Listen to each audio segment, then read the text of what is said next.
I just got a DM from the person behind the Discord hack, the one that stole a bunch of government IDs from minors. And the hacker wanted to tell me how they did it to expose Discord's security problems, but they also wanted to tell me what will happen to people's data if Discord doesn't pay. But I don't think the hacker knows that they are about to make the Discord predator problem significantly worse. They are going to be a Discord predator's hero. But before we even get into that, how do I know that this is the person behind the hack? And the easiest thing to ask is, if you hacked in a Discord support system, show me what's inside of one of my tickets. And I didn't even have to ask, they just started sending me a whole bunch of stuff, and they sent me this ticket here, new Discord scraping service spy.pet. Now, this is a ticket that I actually intentionally hid in my first video because a viewer made this underneath my account. You can see no text-to-speech was not signed in when this comment was submitted, but they showed me this ticket. And we have internal messages from Discord. And if we zoom out a little bit, the most important part about this hack is this section on the right here. It's called the Discord Zen bar. In the Zen bar, there's stuff like my user information, my location, my email. We can see that there is a phone symbol. Discord never said anything about a phone number, but we'll get to that. But so far, the claimed hacker behind this had my attention. Then they sent me this screenshot, which is contained in the Discord Zen bar, saying user payment history, where you can see I bought the Skibbity Toilet Profile cosmetic on July 2nd. And if I go to my Discord billing tab, you can see Skibbity Toilet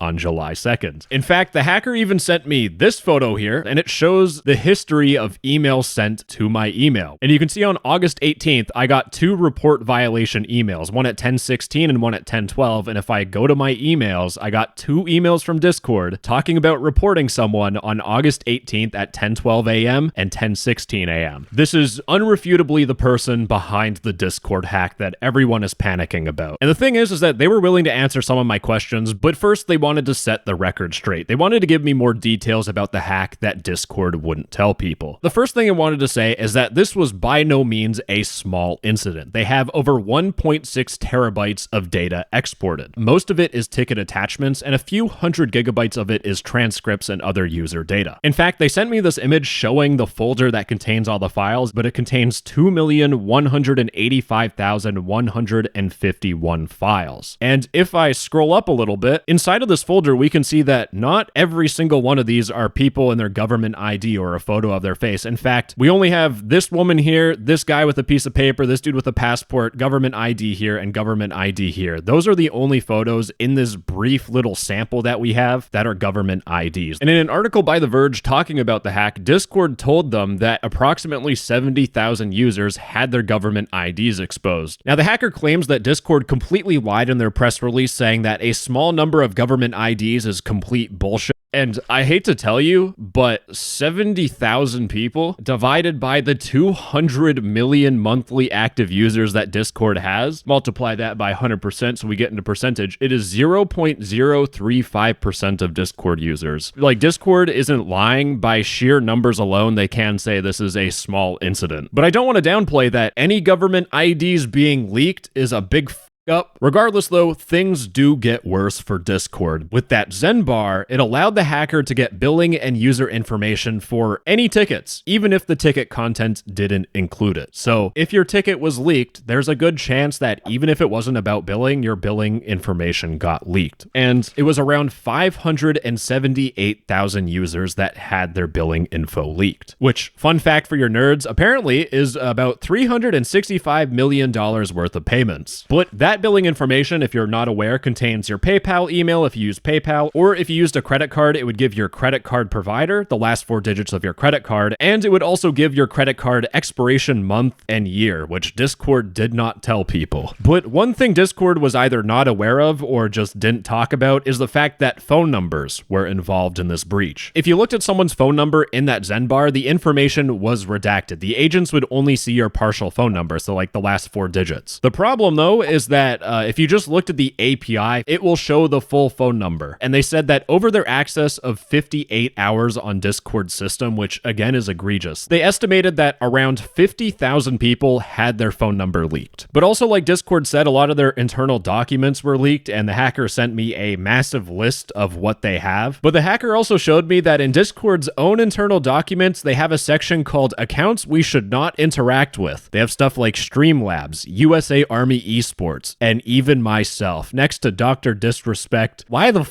am I on this list, bro? But the hacker also wanted to share with me how bad of a up this is from Discord, how they even got into the system in the first place. So they pointed out that in Discord's own press release, they said that this was a result of a third-party breach. And they claim that this is directly Discord's fault for hiring work-from-home BPO employees. Now, BPO stands for Business Process Outsourcing. I had to Google that. But Discord outsources their support to a third-party company. And what happened is that the hacker got into one of those employees' accounts. Now, they did not want to share with me at all. I tried multiple times to figure out how they got into the account. So we have to speculate it could be bribery, it could be sending the employee malware, or some insider crazy movie drama. The hacker themselves applied for a job. But the biggest problem about this hack that I really want to emphasize is that once the hacker was in Discord's Zendesk, there wasn't anything stopping them. For 58 hours, the hacker sent 60 million requests to Discord with zero detection. So they were just able to constantly ask for people's billing information, constantly ask for attachments. There was no rate limiting to prevent scraping. And the hacker also says that Discord could have configured their Zendesk more securely. And this is Discord's biggest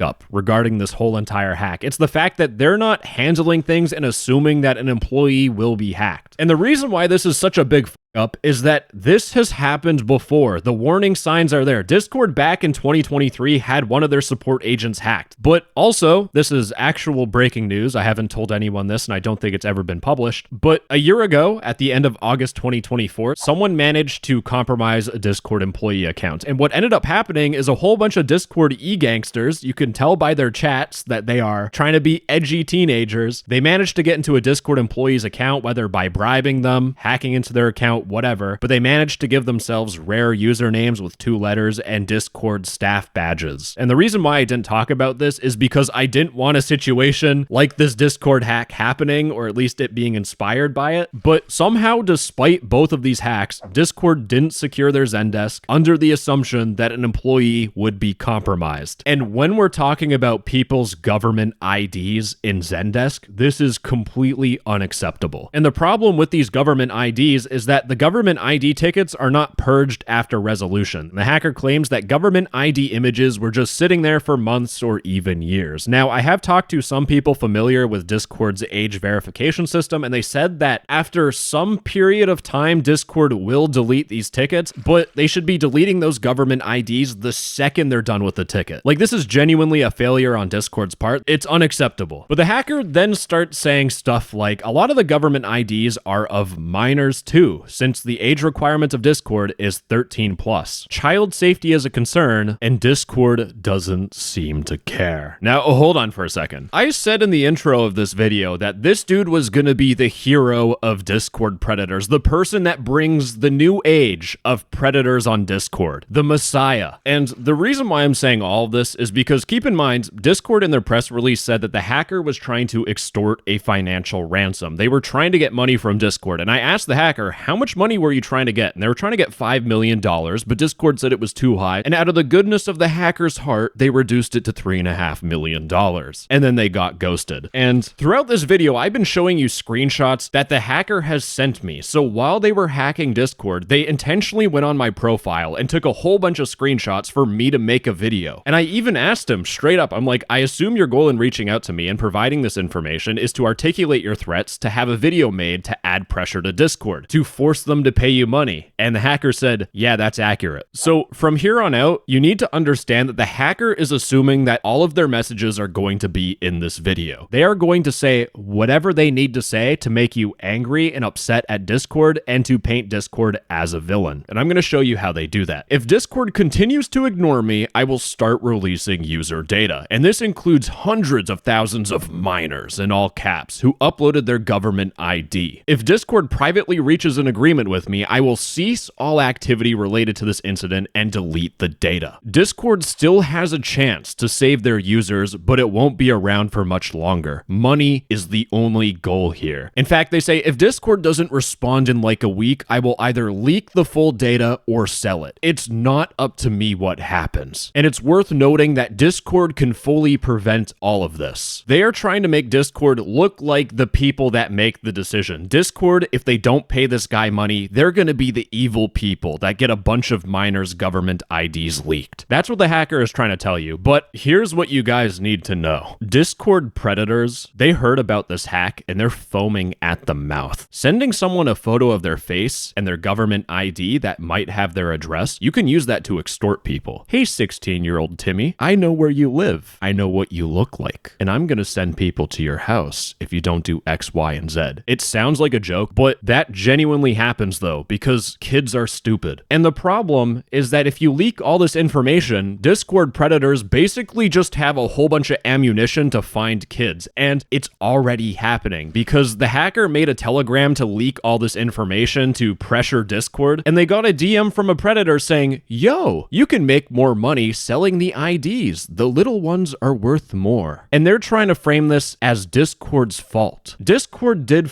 up, but we have this hacker with all of these kids' information and they're threatening to leak it all. Here is the real truth. Discord's corporate policy, from what I've heard through the grapevine, they don't pay ransoms for multiple reasons. One, Discord already took the L by publishing they got a data breach. Second, if you pay the ransom, there's nothing saying that the person won't just leak the information or sell it anyways. The hacker just said, yo, trust me, bro. That was actually part of his DMs. And finally, if Discord's gonna pay people $3.5 million, other people are going to hack into Discord and try to get a ransom as well. It puts a massive target on your back. Telling you straight up, and also probably telling the hacker because they're watching this, Discord isn't going to pay anyone shit. So what's going to happen is that this hacker is in their little delusion land where they think Discord's going to pay money, and they're going to start leaking more and more data, and eventually all of those kids' government IDs are going to be out on the internet for Discord predators to scoop up and find their next victims. And I straight up told the hacker that random Discord kids are going to be targeted by Discord predators, and they're trying to tell me that it's a concern for them too, believe it or not. Then why are you even threatening to leak the data in the first place? And there's two massive problems with this already, because the hacker has released a data sample, and if you look through the data sample, there are people with emails that have like their first name, last name 2010. They're probably born in 2010. They are 15 years old. And the thing with kids on Discord is that you can tell them their email and you can lie to them saying, I hacked into your Discord account. I have your email. Send me X, Y, and Z. Predators do that. So you've already leaked kids' information. You can't blame Discord for this because you are the person in control of the data. I straight up told the hacker, like